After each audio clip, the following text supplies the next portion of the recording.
రాష్ట్రంలో అధికారంలోకి వచ్చి 6 నెలలు గడిచినా ఇప్పటికీ కాంగ్రెస్ ప్రభుత్వానికి పరిపాలనపై పట్టు చిక్కలేదా? సీఎంఓలో సీనియర్ అధికారులు లేని లోటు స్పష్టంగా కనిపిస్తుందా? సీఎంఓ, సెక్రటరీ, హెచ్ఓడీల మధ్య సమన్వయం లోపించిందా అంటే అవునన్న వాదనలే వినిపిస్తున్నాయి. అధికారులు తీరుతోనే ప్రభుత్వంపై ప్రజల్లో వ్యతిరేకత వచ్చిందని సీఎం, మంత్రులు భావిస్తున్నట్లు సమాచారం. అటు సీఎస్ పనితీరుపై కూడా అసంతృప్తిలో ఉన్నారన్న వార్తలు వినిపిస్తున్నాయి. వీటి ప్రభావంతో రాబోయే రోజుల్లో భారీ స్థాయిలో బదిలీలు జరిగే అవకాశాలు ఉన్నాయని సచివాలయ వర్గాలు భావిస్తున్నాయి.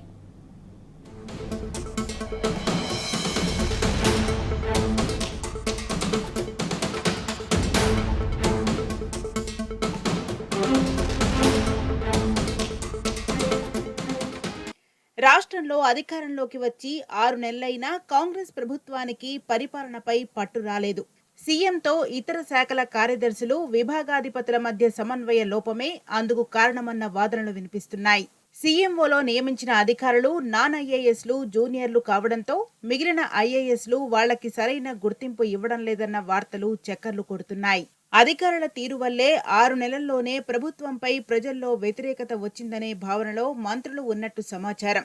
చివరికి ప్రభుత్వ ఫ్లాగ్షిప్ ప్రోగ్రాములను కూడా ప్రజల్లోకి తీసుకెళ్లడంలో పాలనా యంత్రాంగం విఫలమైందన్న వాదనలు ఉన్నాయి. దీంతో పార్లమెంట్ ఎన్నికల కోడ్ ముగియగానే పెద్ద ఎత్తున అధికారుల బదిలీలు చేపట్టి పూర్తిగా ప్రక్షాళన చేసే అవకాశాలు ఉన్నాయన్న వార్తలు వినిపిస్తున్నాయి.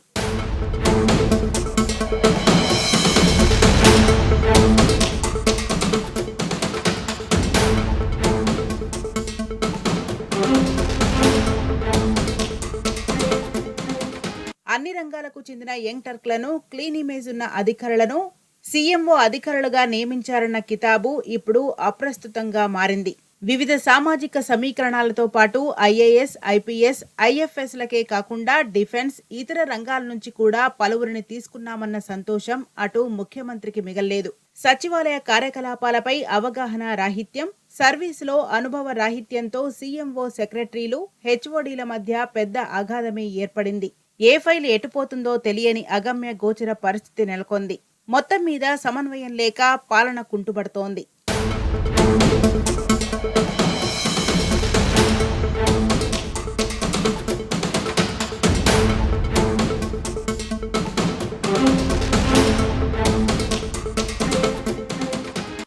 పలు శాఖల నుంచి సీఎంఓకు వచ్చిన ఫైల్స్ ను ఆపివేయడం, కొర్రీలు పెట్టడం పరిపాటిగా మారిందని అధికారులు వాపోతున్నారు. వివిధ పనుల కోసం మంత్రులు, ఎమ్మెల్యేలు లెటర్లు వాడితే వాటికి సైతం క్లియరెన్స్ ఇవ్వని పరిస్థితులు నెలకొన్నాయి.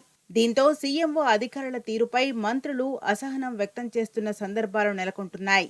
ఇక ఒక శాఖకు చెందిన ఫైల్స్ మరో శాఖకు వెళ్లడం, అది మాది కాదని ఆ శాఖ వాళ్లు తిప్పి పంపడం వంటివి జరుగుతున్నాయి. కొన్ని ఫైల్స్ అయితే అసలు ఏ శాఖవో తెలియని చిత్ర విచిత్ర పరిస్థితులు కూడా నెలకొంటున్నాయి.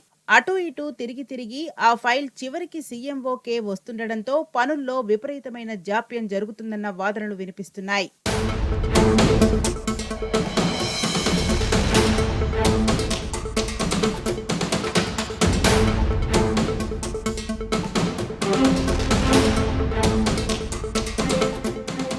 ఇక ప్రభుత్వ ప్రధాన కార్యదర్శి పనితీరుపై కూడా సీఎం, మంత్రులు అసంతృప్తితో ఉన్నారని టాక్. ఎన్నికల సమయంలో మోడల్ కోడ్ అమల్లో ఉండగా ఆమె పనితీరు సంతృప్తికరంగా లేదని, ప్రభుత్వానికి మేలు జరగలేదన్నది వాళ్ల అభియోగం. ధాన్యం సేకరణ, కృష్ణా జలాల విడుదల విషయాల్లో సీఎస్ సమయస్ఫూర్తి ప్రదర్శించలేదన్న అభిప్రాయం ప్రభుత్వ వర్గాల్లో ఉన్నట్టు తెలుస్తోంది. ఆరోగ్య కారణాలతో ఆర్థిక శాఖ ప్రత్యేక ప్రధాన కార్యదర్శి సెలవులో ఉంటే ఆ శాఖను నిర్వహించడంలో కూడా సీఎస్ సరైన రీతిలో చొరవ చూపలేదన్న వాదనలు సైతం వినిపిస్తున్నాయి. ఆ శాఖలో చెల్లింపుల ప్రభావం ఆర్టీసీ వంటి ఇతర శాఖలపై పడిందన్న వాదన ఉన్నది. ఇక మైనింగ్ వ్యవహారంలో డీటెయిల్డ్ రిపోర్ట్ ఇవ్వలేదన్న కారణంతో ఈ మధ్యనే ఒక ఐఏఎస్ అధికారిని ప్రభుత్వం బదిలీ చేసింది. జూన్ 4వ తేదీ ఎన్నికల కోడ్ ముగిసిన తర్వాత అలాంటి బదిలీలు మరిన్ని జరిగే అవకాశాలు ఉన్నాయన్న వార్తలు వినిపిస్తున్నాయి.